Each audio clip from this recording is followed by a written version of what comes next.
अस्सलाम वालेकुम। तो आज का वीडियो बहुत ज़्यादा इंपॉर्टेंट होने वाला है एंड गाइस वीडियो का जो टाइटल है वो बहुत ही ज़्यादा है क्योंकि Rubika Liaquat insulted the holy Quran. And guys चलिए देखते हैं वीडियो क्या है और इस वीडियो में इंशाल्लाह कुछ डॉक्टर जाकिर नाइक ने रिप्लाई किया तो वो भी सुनेंगे। चरित मानस आपके लिए माइथोलॉजी होगी, यहाँ करोड़ों करोड़ों हिंदुओं के लिए ये जीवन है। आपको ये बात समझ में आ रही है? आप भी स्त्री हैं, आप भी स्त्री हैं, आप भी नारी हैं। रामायण में लिखा है ढोल गवार शूद्र पशु नारी सकल तारन के अधिकारी। आप इसको जस्टिफाई करती हैं? ये रामायण रामचरितमानस में लिखा है। आप आज ये कह रहे हैं, एक तो मुझे नहीं, आप मेरी बात सुनिए, आप मेरी बात सुनिए, ठीक है। तो ऐसी बहुत सारी चीजें दूसरे ग्रंथों में भी लिखी हुई हैं। शुरू करें हम। Are you going to talk about Quran today? Miss Yadav, I challenge you. Quran में भी ऐसी बहुत सी चीजें लिखी हैं, चलें आप चर्चा करेंगी? व्हाट आप करेंगी चर्चा? आपने मुझे करेंगे चर्चा पे बुलाया है, कुरान पे डिस्कस करने के लिए बुलाया है। कुरान नहीं, मैं ये कह रही हूँ रामचरितमानस हो या कुरान हो, अगर ये ग्रंथ है, अगर ये धार्मिक ग्रंथ है तो इनको छोड़ दीजिए।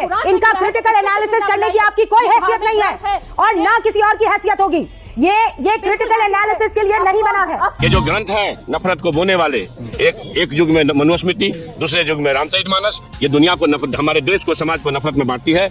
हिंदुस्तान में जब मैं बात करता हूं जिहाद के बारे में, जो मास्टर की दावा है, सारे तालों को खोलने वाली चाबी, सूरह इमरान सूरह नंबर 3 आयत नंबर 64, तालो इला कलिमतिन सवाइन बैना बैनकुम, आओ उस बात की तरफ जो आप और हम में यकसा है। तो जब हिंदुस्तान में जब मीडिया, जब हिंदुस्तान के पुलिस ऑफिसर या हिंदुस्तान का मीडिया जब मुझसे कहता है कि ये कुरान में कितनी लड़ने के आए थे, कितनी झगड़ने के आए थे, तो मैं उनसे कहता हूं आप अगर महाभारत पढ़ेंगे, महाभारत में कई गुना ज्यादा श्लोक और मंत्रा है लड़ने और झगड़ने के, कुरान के तो कई गुना ज्यादा है। आप कुरान और महाभारत का मुताला करेंगे तो महाभारत में कई गुना ज्यादा लड़ने और झगड़ने के मंत्रा और श्लोक है।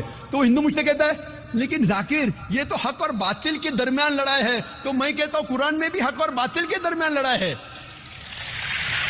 तो हिंदू मुझसे कहता है अगर ये बात है तो मैं कुरान से कोई गिला शिकवा नहीं। तो अगर आपको इस्लाम की दावत पेश करना है तो सूरह इमरान सूरह नंबर 3 आयत नंबर 64, तालो इला कलिमतिन सवाइन बैनना व बैनकुम, आओ उस बात की तरफ जो आप और हम में यकसा है। हाँ, मैं राजेश कुद्दर बोल रहा हूँ। मैं एक इंजीनियरिंग स्टूडेंट हूँ। मैं आज अपने आप को बहुत प्राउड फील कर रहा हूँ क्योंकि मैं आज डॉक्टर जाकिर साहब के सामने खड़ा हूँ। सर, मेरा सवाल ये है कि आपके वैल्यूएबल स्पीच के शुरू में आपने कहा था कि कुरान ही एकमात्र ऐसा किताब है जो हर जाति, हर धर्म के लिए एक इंस्ट्रक्शनल मैनुअल है। लेकिन मेरा मानना ये है कि हर जाति, हर धर्म के लिए, जैसे हिंदू के लिए गीता और क्रिश्चियन के लिए बाइबल, ये अपना अपना इंस्ट्रक्शनल मैनुअल है। सर, तो मेरा सवाल ये है कि क्या कुरान ही ऐसा किताब है, कोई दूसरा किताब नहीं है जो दूसरे जाति, दूसरे धर्म के लिए उसका इंस्ट्रक्शनल मैनुअल होगा? भाई साहब ने बहुत अच्छा सवाल पूछा है। उन्होंने कहा है कि मैंने मेरे तकरीर में कहा कि कुरान सारी जाति के लिए इंस्ट्रक्शन मैनुअल है। मैंने मेरी तकरीर में कहा कि कुरान सारे इंसानों के लिए इंस्ट्रक्शन मैनुअल है। और आपका ये सवाल है कि आपके हिसाब से वेद और भगवत गीता हिंदू के इंस्ट्रक्शन मैनुअल किताब है, कुरान मुसलमान की किताब है, इंस्ट्रक्शन मैनुअल है, तो क्या सिर्फ कुरान ही सारे इंसानों के लिए इंस्ट्रक्शन मैनुअल है, ऐसी कोई और किताब है क्या? नहीं। ये सवाल बहुत अच्छा है। इसका जवाब कुरान मजीद में अल्लाह ताला फरमाते हैं, सूरह राद में सूरह नंबर 13 आयत नंबर 38 में अल्लाह ताला फरमाते लिकुल्ली अजलिन किताब, कि हर दौर में अल्लाह ने एक किताब नाजिल की। हर दौर में अल्लाह ने किताब नाजिल की। नाम से कुरान मजीद में 4 किताबों का जिक्र है जो अल्लाह ताला ने एक नाजिल की। तौरा, जबूर, इंजील और कुरान। तौरा नाजिल की गई थी मूसा अलैहि सलाम पर, जबूर नाजिल की गई थी दाऊद अलैहि सलाम पे, इंजील नाजिल की गई थी ईसा अलैहि सलाम पे, और कुरान जो आखिरी किताब है नाजिल की गई थी आखिरी पैगंबर मोहम्मद सल्लल्लाहु अलैहि वसल्लम पे। आपका सवाल है कि सिर्फ कुरान सारे इंसानों के लिए, बाकी किताब नहीं है। अब ये 4 किताबों का कुरान मजीद में जिक्र है, लेकिन कुरान मजीद में ये भी कहा गया है कि हर दौर में किताब है। मिसाल के तौर पे सूफ इब्राहिम, वो भी किताब है। तो अल्लाह ताला ने कई किताबें नाजिल की है, सिर्फ नाम से 4 का जिक्र है, इसके अलावा और किताबें हैं। कोई मुझे हिंदू पूछता है कि आप कह सकते हैं क्या वेद अल्लाह की किताब है?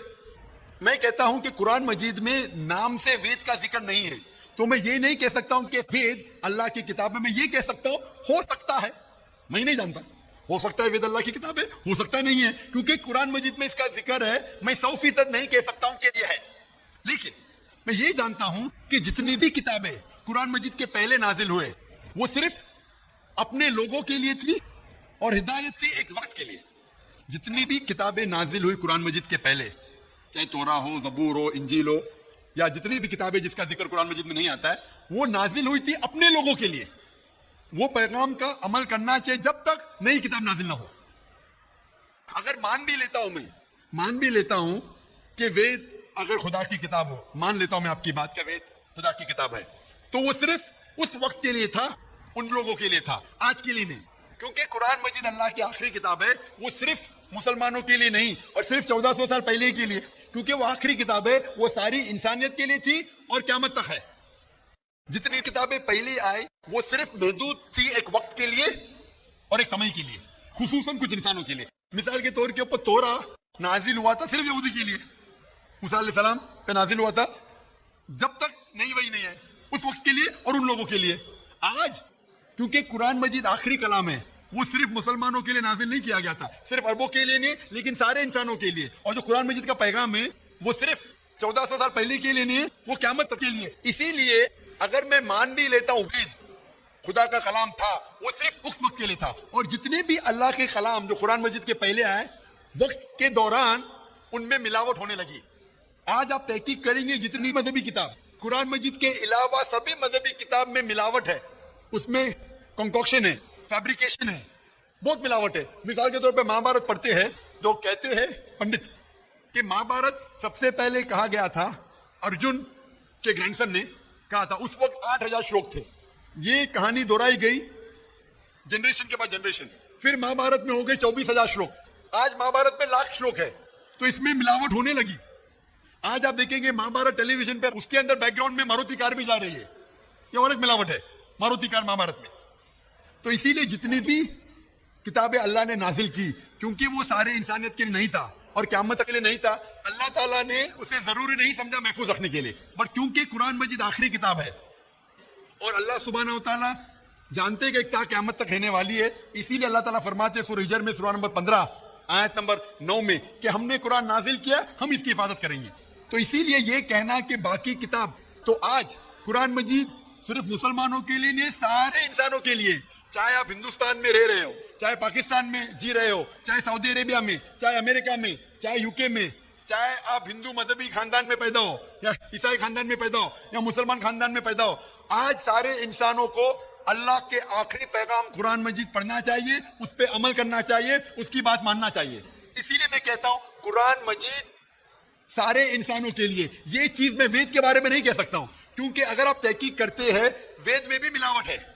आज अगर आप साइंस के जरिए तहकीक करने लगेंगे, कुरान मजीद को छोड़ के बाकी सारे किताबों में आपको गलती मिलेंगी, तो ये गलती मैं अल्लाह को मंसूब नहीं कर सकता हूं। मैं नहीं कह सकता हूं ये गलती भगवान ने की, ईश्वर ने की, अल्लाह ने की, क्योंकि ये जितनी किताबें कुरान मजीद के पहले आए वो सिर्फ महदूद थी कुछ लोगों के लिए और महदूद थी वक्त के लिए। अल्लाह ने, भगवान ने, ईश्वर ने इसे महफूज रखने की जरूरत नहीं समझी। आज क्योंकि कुरान मजीद आखिरी पैगाम है अल्लाह का, अल्लाह ताला खुद कहते हैं कि वो महफूज रखेंगे। इसीलिए मैं कहता हूँ कुरान मजीद एक वाहिद किताब है सारी दुनिया में जो सारे इंसानों के इंस्ट्रक्शन मैन्युअल है, मेरी भी और आपकी भी। Hope the answer the question brother. Thank you sir. तो आप मानते हैं कि कुरान मजीद आपकी इंस्ट्रक्शन मैन्युअल है भाई साहब? जी सर मानते हैं। आप मानते हैं कि खुदा एक है? वो ठीक ही बना है, खुदा एक ही है। हम मानते हैं कि आप मानते हैं बुत परस्ती गलत है? ना वो नहीं मानते, हम मानते हैं कि ना मानते हैं मूर्ति पूजा गलत है?